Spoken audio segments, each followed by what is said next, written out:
सवाल नंबर 1, ज़कात किसे कहते हैं?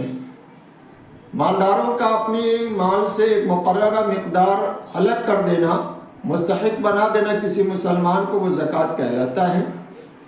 दूसरा सवाल यह है कि ज़कात के बुनियादी शराइत क्या है?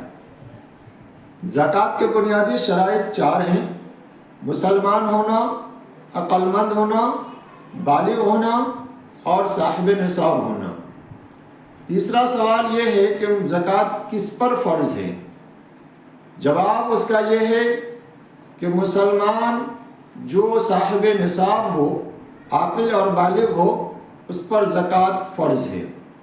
चौथा सवाल यह है कि ज़कात में किन चीज़ों का एतबार किया जाता है? जवाब सोना, चांदी, रकम और सामान तिजारत, इनका एतबार किया जाता है। पाँचवा सवाल यह है कि ज़कात का निसाब क्या है? जवाब ज़कात में सोना 7.5 तोला, जो तकरीबन 87 ग्राम के करीब आता है, इतना होना चाहिए, और चांदी 52.5 तोला, या माल इतना हो किसी के पास कि इन दोनों के बराबर में पहुंच जाए। 52.5 तोला चांदी या 7.5 तोला सोना के बराबर अगर मालियत है तो भी उस पर ज़कात फ़र्ज़ है।